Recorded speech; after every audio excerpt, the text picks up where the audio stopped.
In this video, I'm going to show you how to insert a contact form into your WordPress blog. And it's a good idea to have a contact form so that people can get in touch with you to ask you questions about blog postings or products that you might be selling as an affiliate and so on. The simplest way to insert a contact form is to use a plugin. So I'm going to install one now. Come here to Plugins and then Add New. And I'll do a search here for contact form and click on Search Plugins.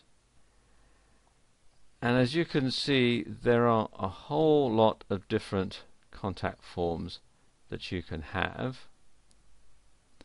But the one that I like is this one here, Slick Contact Forms by Lee Chestnut. So I'm going to go ahead and install it. So click on Install now and click on OK.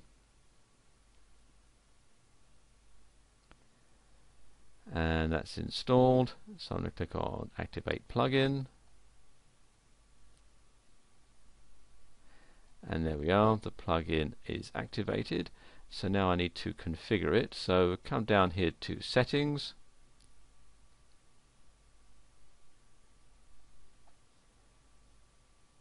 And Slick Contact Forms. And then you can fill out what you're going to have on the contact form and email.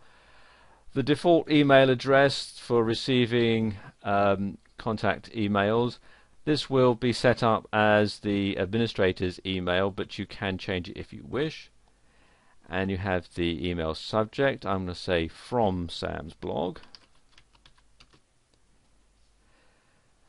There are a couple of options here. You can include the IP address, which is a good idea because that can help track down anybody who's trying to spam you via your contact form, and include the page URL. I would check that one as well, because then that gives you an idea as to what pages people are viewing when they have a query to get in touch with you. Then you have the options you can have after the form has been submitted. You can have what they call the AJAX message, which basically you can type in here. The default one is "Thank you, your comments have been received." The error is "Error, please try again," and the invalid is "There was an error verifying your details."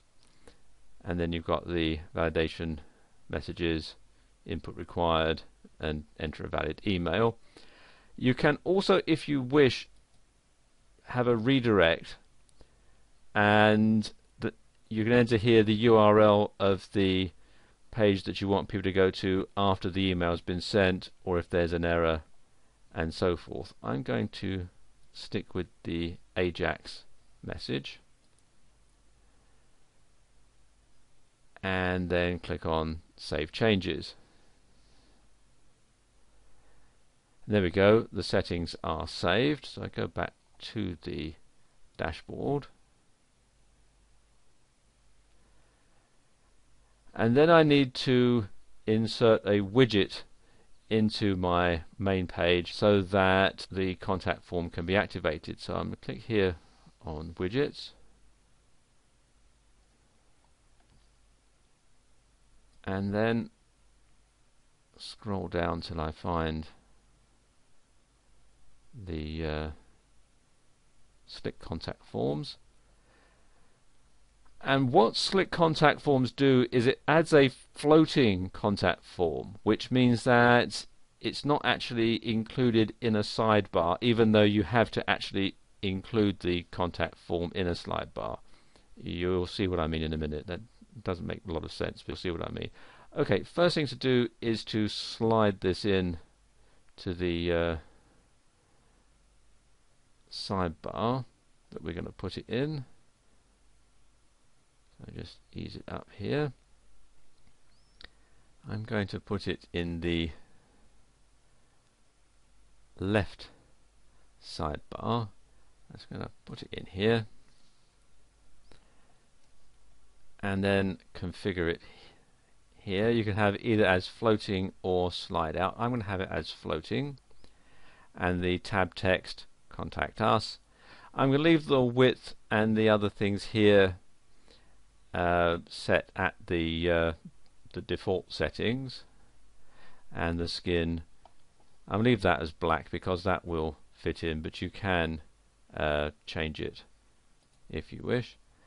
Again, we're leaving the email where it is and the form text at the top. Again, in the text box, the name and email that's required, and the location I'm going to leave it here at left, but you can change it if you wish. So we'll do that,